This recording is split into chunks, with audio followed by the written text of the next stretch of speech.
Morning everybody, students of third year and final year. I am Dr. Vishal Limbore, Department of Repertory, Motiwala Homeopathic Medical College, Associate Professor. Today I will take the topic of steps to repatriation, a very important topic, a relevant topic both for third year and fourth year, because how the process of repatriation starts and what are its prerequisites and in what steps we have to go. You will understand in this topic. So here are the specific learning objectives. The first objective is approach to a case. You will be learning what should be your approach, how you will be taking a case.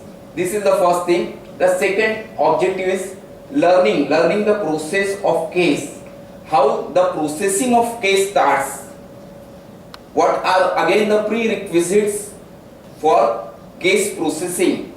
The third is process of repatriation, how actually we enter a process of repatriation, and the last is path towards simillimum.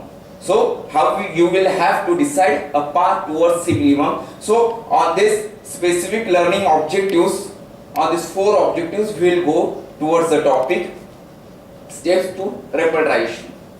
So now in steps, just I will first generalize what are the steps, then in specific I will tell you about the steps of repatriation, how you will go with the steps, what you will be looking in the steps and what knowledge you should have. So first is case taking. This is the first thing, case taking. The second is recording and interpretation. The third point is defining the problem. The next, classification and evaluation of the symptoms. The next point is approach towards the case. The next is conversion of symptoms into rubrics. This is one of the point. The next, you will go with the repertorial totality. Then the selection of the repertory and repertoration. Then you will go with the repertorial result, analysis of repertorial result, and the prescription is the last point. So under these points we will be going to see what are the steps to repatriation. So first point, we will go with case taking. Actually when we will see, when you have studied in the third year organ of medicine from aphorism 83 to 104, that is full of case taking. So in this case taking they have given the objectives of case taking, define the problem of the patient, from what problem the patient is suffering. Now I am telling the person is as well as the patient is suffering. Patient is suffering means what is the diagnostic problem of the person, what is the diagnosis of that case when we are calling this as a patient. But at the same time as a person means diagnostic angle means qualities of the person, the personality. These two things we do see in case taking.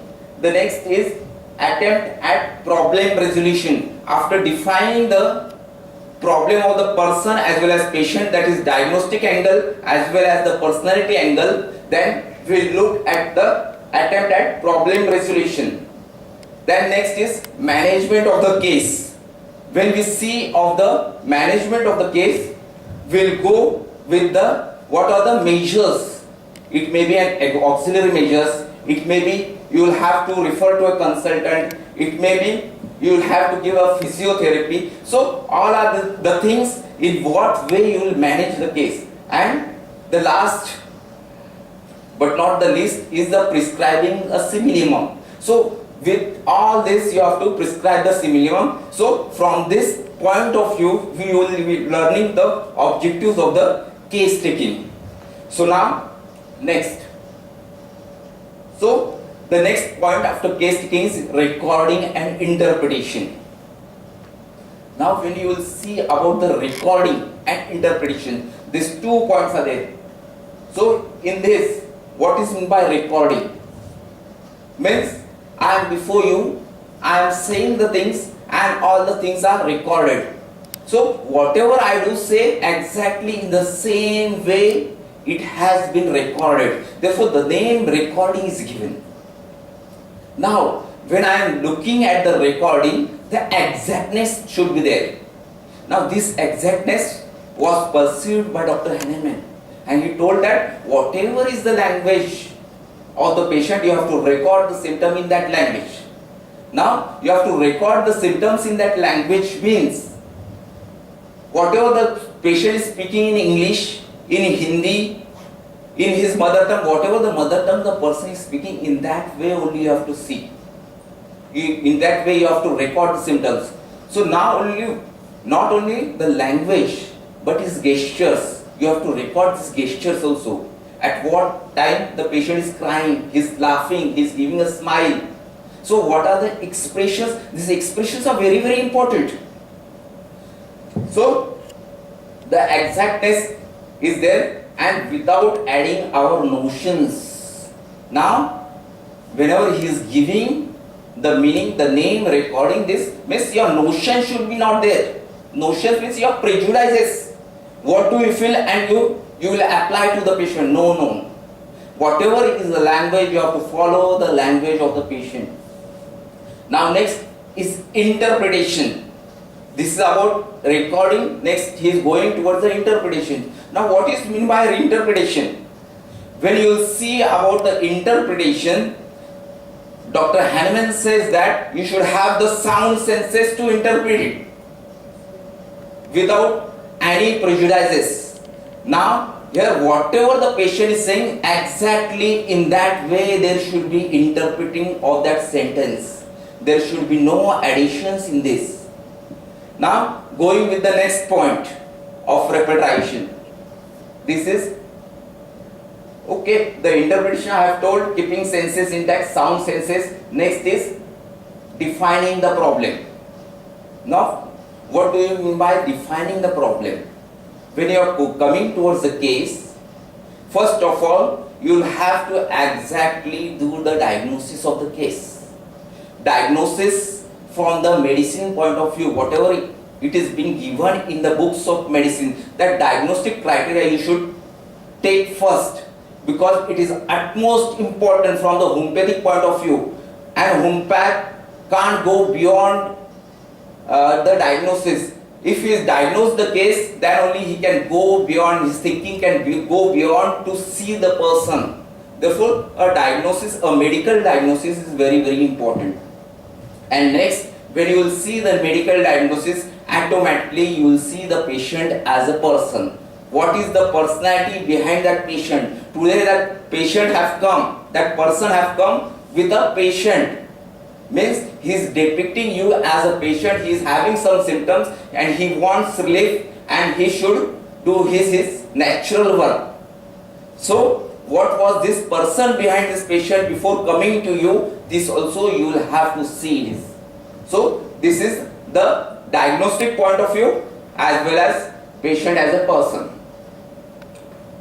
Then you will go with the classification and evaluation of the symptoms. Now I am telling about the classification and evaluation. When we are going to the classification of the symptoms, it includes the analysis of symptoms. Now see here students, analysis of the case is different, analysis of the symptom is different.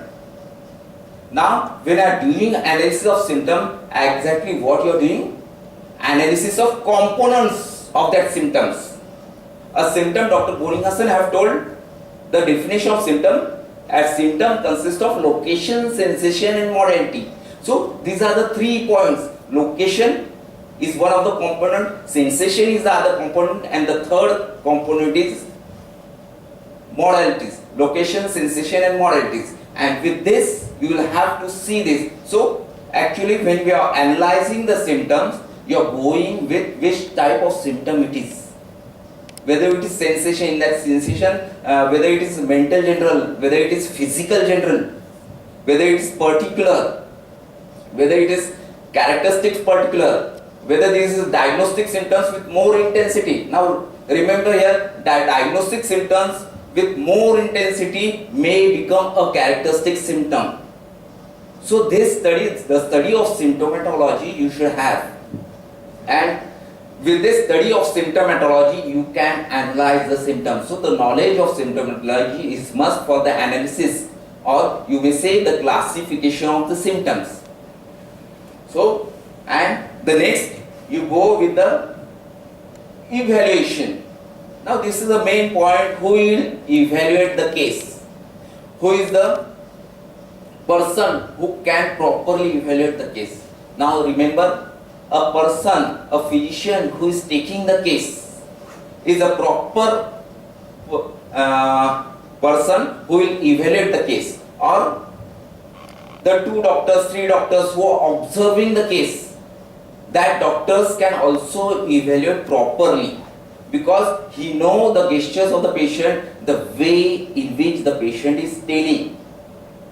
So now when we are talking about the evaluation of symptoms, it is the relativity of the symptoms, whether the mental generals should be taken first or physical generals.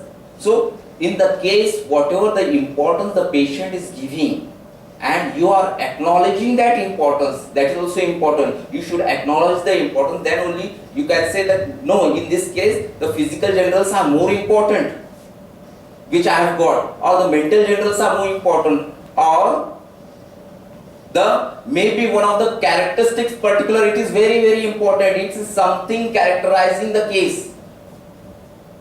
So this is the thing which you will have to see in the evaluation, and even in evaluation always you have to remember the hierarchy according to the physician, according to the doctor who is taking the case, according to doctor who are observing the case.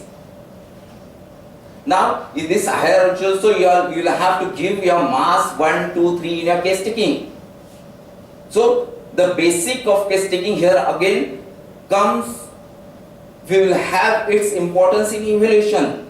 If a person is saying, when you are asking, a physician is asking, suppose I am physician and I am asking you, the patient, what your desires and aversions, what you desires for. Here your intention is that your desires are, means according to food habits you are asking, but just you have asked a plain patient desires, and the patient says, no, I want to roam here and there, this is my desire, I want to travel. So take it out, don't say here, now I am asking you about food habits. And suppose a person says, patient says, no, I desire sweets very much, I like the sweets. Now these are the expression, I like the sweets, I love the sweets, I can't take my lunch or dinner without sweets. Now this is something, the cravings, the likings of this person, and this will be given 3 marks.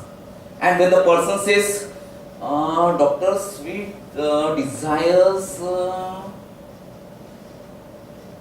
okay, I like sweet. Now this is the expression you have to catch. This is the expression the patient is thinking and then he is giving.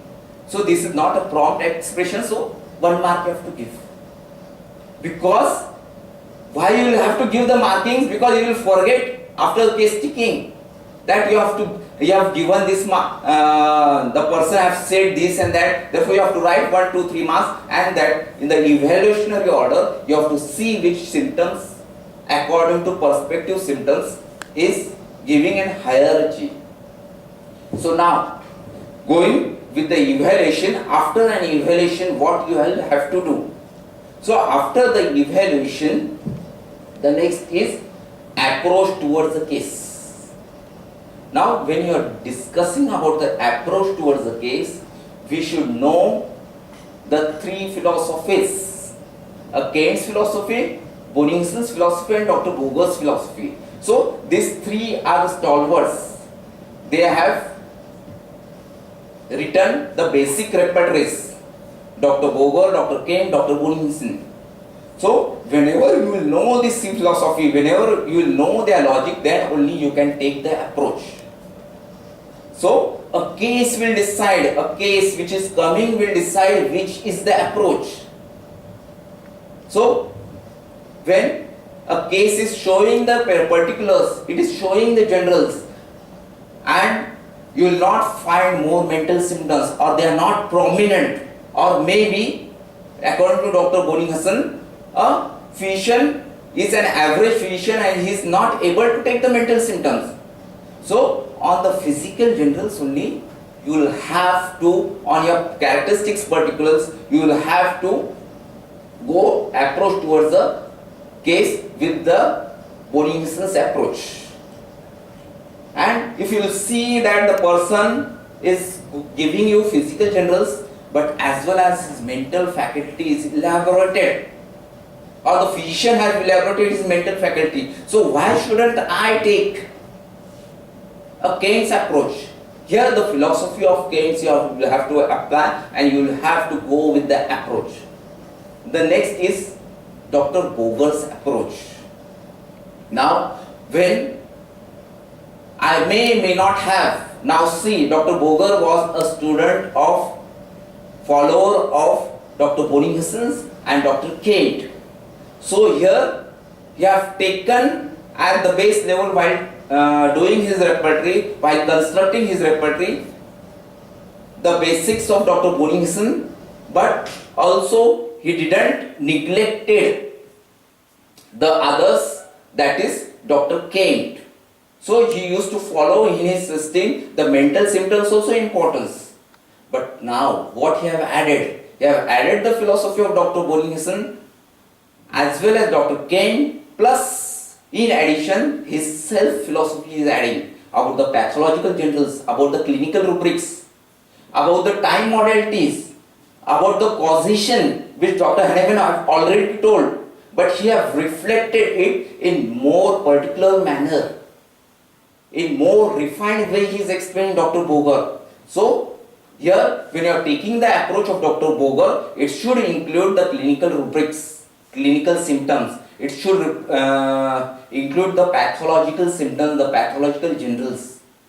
So these are the three approaches you can go with after evaluation. Now after evaluation, your evaluation team will tell you what approach to take. Your case will decide the evaluation, your case will decide your approach. Now, the next thing, conversion of symptoms into rubrics. Now, this is a major part. When I was talking about in the second point after case taking, interpretation, recording and interpretation.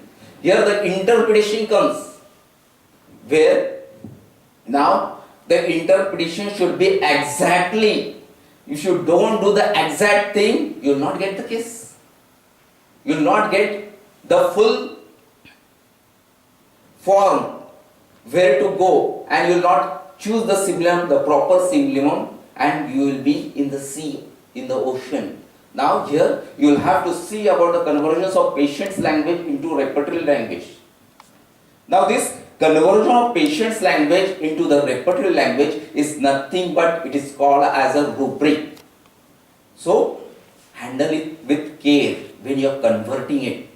I am telling you thousands of times that handle this with care when you are converting the language of patients in the rubric language, because Dr. Hahnemann, Dr. Kane or Dr. Boni Hassan, while doing this, they have been handling the proper way that we will have to study.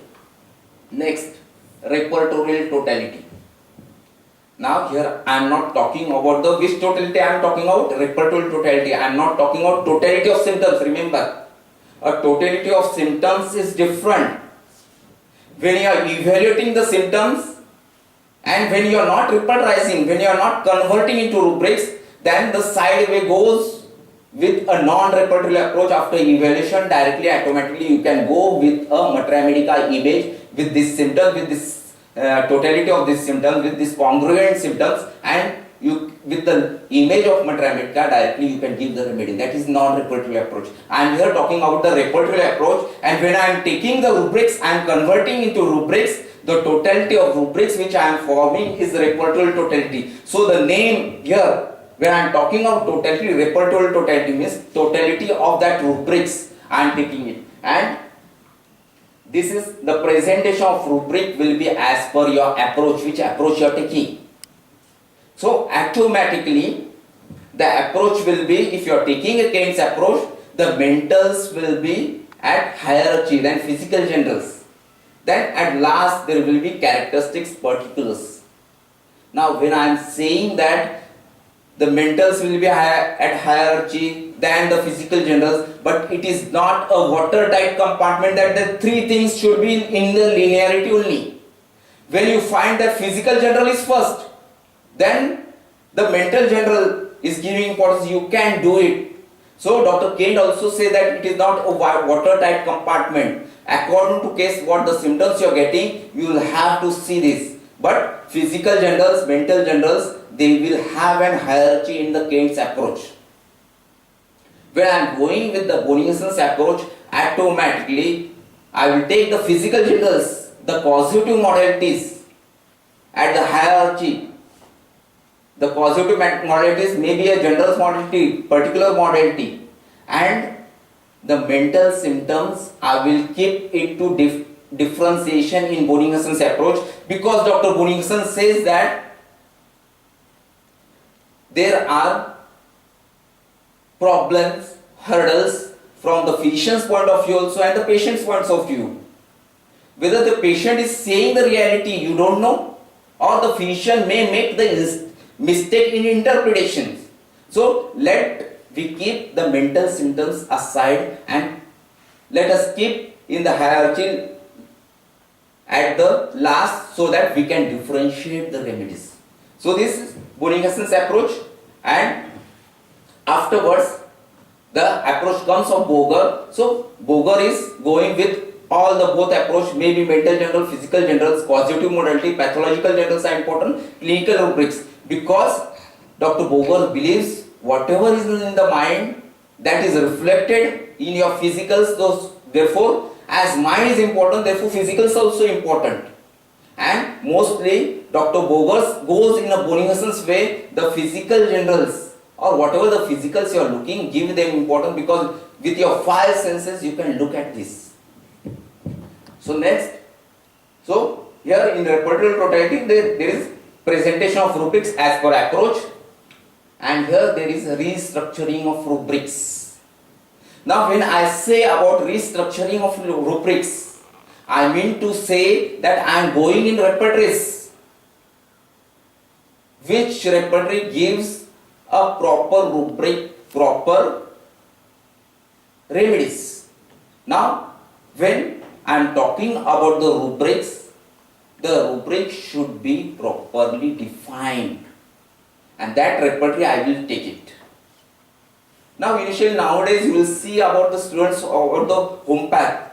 They are using Radar, Kara, home path, various types of softwares, and they are using the repertories like synthesis repertory, the complete repertory, the new repertories, because they have well defined rubrics. It doesn't mean when I have taken the Keynes approach, I will not refer other repertory like Murphy repertory. So I will not do like this, because if Murphy is giving a well defined rubric, I will take it. The philosophy is different, and when you are going towards the repertory, you are going with the repertory because a rubric is well defined. So see the difference in the philosophy and when you are choosing a repertory. It is not that I am taking Keynes approach, then only I will have to go with the synthesis repertory, synthetic repertory. But the other repertory is giving a well defined rubric, I will go with that other rubric also. Next. So this was restructuring of rubrics. Now selection of repertory and repertorization. So whatever I have defined already, but on the simple grounds, on the basic level, whatever it has been told, when you are taking Bonnigson's approach, you refer BTPB repertory or Robin Murphy's repertory. When you are going with Keynes approach, you can go with Keynes repertory, with the synthesis repertory, synthetic repertory, a complete repertory, and when you are going with the Boger's approach, you can see go with the BCR, Bonnigson's characteristics and repertory by Dr. Boger, Robin Murphy repertory, the clinical repertories, general clinical repertory I mean to say, or you may go with the specific clinical repertory or regional repertory like Berry-Jahr repertory, Bell's diarrhea. So these repertories also you can go through it, but it is not a golden rule that only you have to stick. Don't be rigid. Again I am saying. Next, now we are coming with the repertorial result. Now there are group of remedies. After repertoration, on the repertory sheet you will get the group of repertory, and in this group of remedies we will select a simulum, but it is not an end, but the real process starts here. As we say that repertory is not an end, because the other aspect is the materia medica. When we have talked about the relationship between homeopathic materia medica, organ and repertory, we have seen this, that repertory is not a means that you are having computers, you are having software and you can just click, on one click you will get the simulum. Because computer doesn't have logic, and you will have to apply your logic of organon in the materia medica and you will select the simulum. So repertory will give you only close coming group of remedies. Now analysis of repertorial result and prescription. Here whatever I have told, that there is role of materia medica knowledge starts here towards the selection of simulum. So now this is the thing, whatever we have seen about the steps to repertoration, and now just we will recapitulate the things whatever we have learned about this. The case taking, the steps are case taking, recording and interpretation, the defining the problem, classification and evaluation of symptoms, approach towards the case, and conversion of symptoms into rubrics. Next, we have seen about the repertorial totality, what it is, selection of the repertory and repertorial result, the analysis of repertorial results and their prescriptions. So, and in summarization, what we have seen is that we have seen about the approach towards the case, about the case taking, and why of that case taking, the learning the processing of the case, how we will have to process the case, the process of repertorization, and the last, the part towards the simulum. So students, these are the things which you have gone through, which you have understood through, but for more understanding in our clinical classes, when you will solve the cases or you will go through the cases and repertorize the sheet, automatically you will understand more things in detail. Here exam based questions, obviously you will have to go with the exams and you will have to write it, whatever you have seen it practically, you have studied it. So the questions are defined repertoration, explain the steps towards repertoration. Now this is a question in ABHS question paper, university papers. Each and every time after 6 months they do call it 10 marks question. So this 10 marks question should be prepared, students, as well as the process of repertoration is asked for 5 marks. Again, in between whatever the steps you have learned, one of the steps they are asking you for 5 marks. Suppose for example repertorial totality, analysis of the symptoms, evaluation of the symptoms. So one step for 5 marks they will ask you. So everything you will have to take care. Now when they are asking you define repertoration, first you have to go through the definition of repertoration and then you have to explain the steps. Depending on the mark system you have to write it. Okay, I think you have understood the things. If you have questions, you can put your questions in inbox. I will explain you. Whatever there are queries in inbox, you can put it. And again, whatever are the things, you can call me in the college timings from 10:30 to 5:30. I may solve your questions. Okay, or you can meet me personally in my department. Thank you. Thank you.